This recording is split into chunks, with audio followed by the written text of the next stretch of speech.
નમસ્તે. સ્વાધ્યાયનું example 4.17. 80 centimetre લાંબા દોરડાના છેડે એક પથ્થર બાંધેલ છે. તેને અચળ ઝડપથી સમક્ષિતિજ વર્તુળાકાર ફેરવવામાં આવે છે. જો પથ્થર 25 સેકન્ડમાં 14 પરિભ્રમણ પૂરા કરતો હોય તો પથ્થરના પ્રવેગનું માન અને દિશા. એક દોરીના છેડે પથ્થર બાંધેલો અને આ રીતે નિયમિત વર્તુળમય ગતિ આપેલી છે. આ દોરીની લંબાઈ એટલે ત્રિજ્યા r બરાબર 80 સેન્ટીમીટર. 100 વડે ભાગી દો તો મીટરમાં રૂપાંતર થાય. 0.8 મીટર એની લંબાઈ આપેલી. બીજું એના માટે અહીંયા પ્રવેગ શોધવાનો. તો પ્રવેગ માટે પહેલા એનું કોણીય ઝડપ શોધવી પડશે અને એના માટે એક પરિભ્રમણ દરમિયાન કાપેલ અંતર બરાબર શું થશે? અહીંયા 2π જેટલું થાય. લખોના આઉટ કરીએ તો શું થાય? બધી π/2 વત્તા π/2 પ્લસ π/2 પ્લસ π/2 4 વખત π/2 એટલે 2π જેટલું અંતર. આવા 14 પરિભ્રમણ દરમિયાન કાપેલ અંતર કેટલું? તો શું થઈ ગયા? 14 ગુણ્યા 2π/1 એટલે કે 28π. એનો એકમ રેડિયન. આટલું એનું કોણીય સ્થાનાંતર આવ્યું, જેને આપણે થીટા વડે દર્શાવી દઈએ. ચલો આના પરથી કોણીય ઝડપ ઓમેગા બરાબર કોણીય સ્થાનાંતર થીટા અપન તે માટે લાગતો સમય ટી. 28π ભાગ્યા સમય કેટલો? 25 સેકન્ડ. જો આપણે 28π ના બદલે 3.14, 28 ગુણ્યા 3.14 ભાગ્યા 25 આનું સાદુરૂપ આપીએ તો એ આવશે 3.516 રેડિયન પ્રતિ સેકન્ડ. આ એની કોણીય ઝડપ આવી. ચલો અને નિયમિત વર્તુળાકાર ગતિ માટેનો પ્રવેગ જે કેન્દ્રગામી પ્રવેગ એ બરાબર આનું સૂત્ર હતું r ઓમેગા સ્ક્વેર. કેન્દ્રગામી પ્રવેગ એ બરાબર r ઓમેગા સ્ક્વેર. r એટલે 0.8 ગુણ્યા ઓમેગા સ્ક્વેર. ઓમેગા કોણીય ઝડપ 3.516 નો સ્ક્વેર માટે પ્રવેગનું મૂલ્ય 0.8 ગુણ્યા 3.516 નો સ્ક્વેર કરીએ તો એની વેલ્યુ આવશે 9.894 એટલે કે લગભગ 9.2 માં દર્શાવો તો 9 છે આગળ એક વધારી દઈએ 9.9 રેડિયન પ્રતિ સેકન્ડ સ્ક્વેર જેટલો આ પ્રવેગ જે કઈ બાજુ? કેન્દ્ર તરફ. કોઈ પણ જગ્યાએ હોય તો કેન્દ્ર તરફ આવેલો પ્રવેગ હશે. અહીંયા જ્યારે પથ્થર આવે તો વખત પ્રવેગની દિશા કેન્દ્ર તરફ. જે જગ્યાએ પથ્થર ગતિપથના કોઈ પણ બિંદુ હોય ત્યાંથી કેન્દ્ર તરફ એનો પ્રવેગ, તેની દિશા ગણીએ તો કયા? કેન્દ્ર તરફ. દિશા કેન્દ્ર તરફની દિશામાં એના પ્રવેગનું મૂલ્ય 9.9. ચલો આગળ એક્ઝામ્પલ 4.18 જોઈ લઈએ. એના માટે રકમ જુઓ. પહેલા એક વિમાન 900 કિલોમીટર/h ની અચળ ઝડપથી ઉડી રહ્યું છે અને તે 1 કિલોમીટર ત્રિજ્યાનું સમક્ષિતિજ વર્તુળ બનાવે છે. તો કેન્દ્રગામી પ્રવેગની ગુરુત્વ પ્રવેગ સાથેની સરખામણી કરો. અહીંયા પહેલા દેખા ઝડપ આપીએ v બરાબર 900 કિલોમીટર/h. મીટર પ્રતિ સેકન્ડમાં રૂપાંતર કરીએ તો ચલો 900 એમના એમ કિલોમીટરના મીટર થશે 1000 અને કલાકની સેકન્ડ થાય 3600. તો આ કિલોમીટરના મીટર થઈ જાય અને કલાકના બદલે સેકન્ડ. આનું સાદુરૂપ આપીએ કેટલા થાય? 250 મીટર પ્રતિ સેકન્ડ. આ એની ઝડપ v આપેલી. આપણે શોધવાનું બીજું એક અંતર. આ બી કેન્દ્રગામી. આ તેથી વર્તુળાકાર માર્ગે ગતિ કરે તો એ દરમિયાન ત્રિજ્યા આપેલી. ત્રિજ્યા r બરાબર 1 કિલોમીટર. 1 કિલોમીટર એટલે 1000 મીટર. શોધવાનું કેન્દ્રગામી પ્રવેગ. ચલો કેન્દ્રગામી પ્રવેગ એ બરાબર એનું સૂત્ર આવશે v²/r. ચલો v એટલે 250 એનો સ્ક્વેર ભાગ્યા ત્રિજ્યા r બરાબર 1000. જો આપણે આનું સાદુરૂપ આપીએ તો એ કેટલો આવશે? અહીંયા 62.5 મીટર પ્રતિ સેકન્ડ સ્ક્વેર. આ એનો કેન્દ્રગામી પ્રવેગ. બીજું કેન્દ્રગામી પ્રવેગની ગુરુત્વ પ્રવેગ સાથેની સરખામણી. તો આ રીતે દર્શાવાય કેન્દ્રગામી પ્રવેગ ભાગ્યા ગુરુત્વ પ્રવેગ. જો કેન્દ્રગામી પ્રવેગને a વડે દર્શાવો, ગુરુત્વ પ્રવેગ એટલે g. એની વેલ્યુ આવી 62.5 અને g ની વેલ્યુ 9.8. 62.5 ભાગ્યા 9.8 કરીએ તો એની વેલ્યુ આવશે 6.370 લગભગ 6.4. નીચેના g ગુણાકારમાં દર્શાવું તો આવું થાય a બરાબર લગભગ એ નું મૂલ્ય લગભગ 6.4 g જેટલું છે. કેન્દ્રગામી પ્રવેગ ગુરુત્વ પ્રવેગના લગભગ 6.4 ગણું છે. સ્વાધ્યાયનું એક્ઝામ્પલ 4.19 નીચે આપેલા વિધાનો સાચા છે કે ખોટા તે જણાવો. એમાં પહેલું આપ્યું એ વર્તુળ ગતિમાં કોઈ કણનો ચોખ્ખો પ્રવેગ હંમેશા વર્તુળાકાર પથની ત્રિજ્યાની દિશામાં કેન્દ્ર તરફ હોય છે. તો ચલો પહેલું વિધાન જે આપ્યું એ ખોટું આપ્યું. કારણ કે આ વિધાન ક્યારે નિયમિત વર્તુળમય ગતિ માટે જ આ વિધાન સાચું કહેવાય.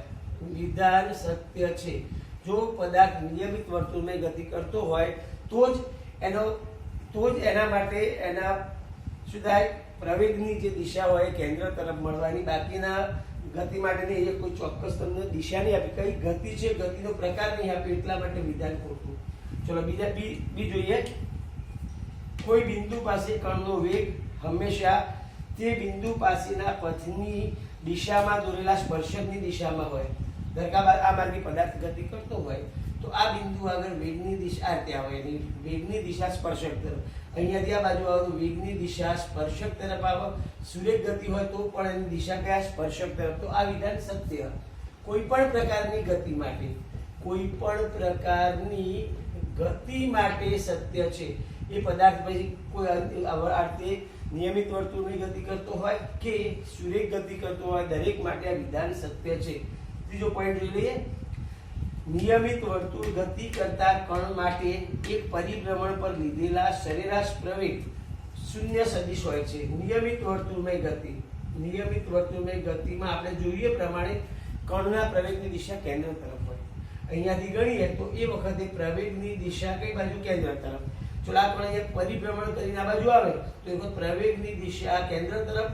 કોઈ પણ બિંદુ પર આવે ગતિપથના કોઈ પણ બિંદુ પરથી ત્રિજ્યા તરફ દોરેલી જે દિશા હોય એ બધી જગ્યાએ પ્રવેગની દિશા જોવા મળશે.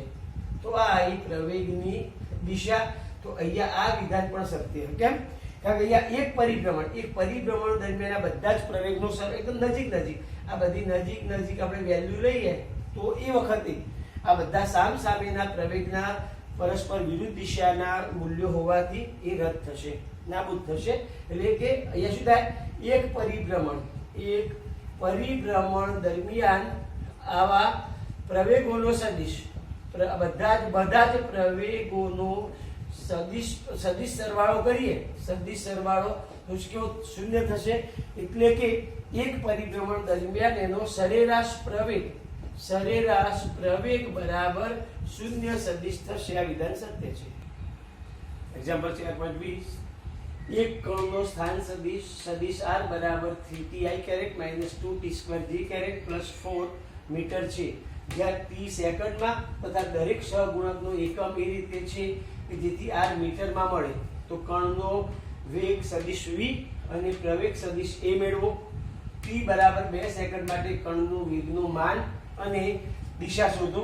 ચલો અહીંયા પહેલા સ્થાન સદિશ આપેલો r અથવા rt વડે દર્શાવો. rt બરાબર 3ti caret minus 2t² j caret plus 4k caret. અહીંયા k કેરેટ આવશે પ્લસ 4k કેરેટ મીટરમાં આપેલું. k caret meter. ચલો આના માટે પહેલા vt શોધી નાખીએ. વેગ એટલે સમયની સાપેક્ષે સ્થાનાંતરનું વિકલન. એટલે શું થાય? d/dt of rt.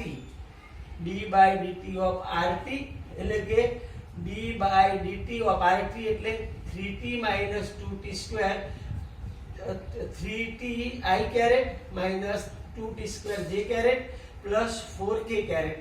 આનું વિકલન કરીએ તો ચલો પહેલા 3t નું t ની સાપેક્ષ વિકલન. તો પહેલાનું થશે 3i કેરેટ. ચલો માઈનસ 2 ઘાત આગળ ઉતારતા હતા તો 2 દુ 4 ઘાત ઓછી થઈ જાય, 2 ના બદલે 1 ઘાત થઈ જાય. 4t j caret. અહીંયા t આપેલો નથી, અચળ પદનું વિકલન બરાબર 0. વિકલનના નિયમ યાદ રાખવાના. d/dx ઓફ x ની n ઘાત હોય તો n ઘાત આગળ ગુણવાની અને 1 ઘાત ઓછી થઈ જાય.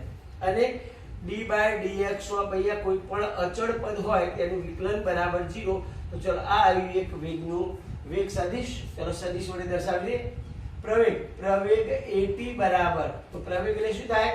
d/dt ઓફ vt વેગનું સમયની સાપેક્ષ વિકલન કરીએ તો પ્રવેગ મળવાનું, એટલે કે d/dt ઓફ, ચલો vt ના બદલે આ વેલ્યુ મૂકી દઈએ, કયું 3i caret minus 4t j caret.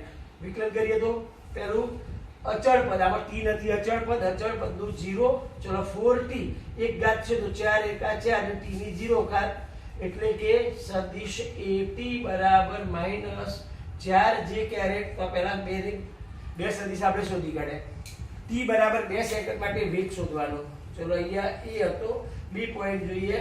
t બરાબર 2 સેકન્ડ માટે વેગ v2, અહીંયા વેગનું જે સૂત્ર હતું અહીંયા vt નું સૂત્ર જે મળ્યું એમાં t ના બદલે 2 મૂકી દો, 3i કેરેટ માઈનસ 4 કૌંસમાં 2j કેરેટ, એટલે કે 3i caret minus 8j caret. તો આ આવ્યું એના પ્રવેગનું અહીંયા સમીકરણ. એનું મૂલ્ય કયું? મૂલ્ય માગેલું માન v2 માનકમાં મૂકો તો માન એટલે વર્ગમૂળમાં લંબ ઘટકોના વર્ગોનો સરવાળો. લંબ ઘટક એટલે i કેરેટ ને j કેરેટ લંબ ઘટક, એના વર્ગોનો સરવાળો 3 નો વર્ગ અને માઈનસ 8 નો વર્ગ. 3 નો વર્ગ 9, 8 નો વર્ગ 64, કેટલા આયા? વર્ગમૂળમાં 73. વર્ગમૂળમાં 73 નું સાદુરૂપ આપીએ તો શું થશે? અહીંયાની વેલ્યુ બરાબર 8.544 મીટર પ્રતિ સેકન્ડ. આ એનું વેગનું મૂલ્ય, દિશા. ચલો એના માટે tan થીટા બરાબર y ઘટક ભાગ્યા x ઘટક. y ઘટક એટલે વેગનો y ઘટક vy upon vx. આ y ઘટક એટલે કયો? j કેરેટ સાથેનો જે સહગુણક હતો, અહીંયાથી જોઈ લઈએ. j કેરેટ સાથેનો સહગુણક y ઘટક કહેવાય. તો કેટલા છે? -8.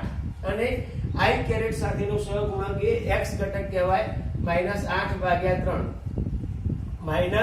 -2 પોઈન્ટ, અહીંયા સાદુરૂપ આપો તો 66 આવી જશે, એટલે 2.6667. માટે થીટા બરાબર આપણે વેલ્યુ શોધી કાઢી.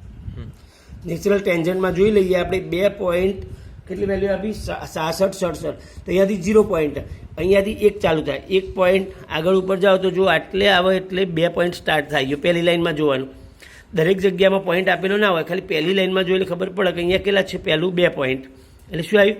આમાં 2.6051.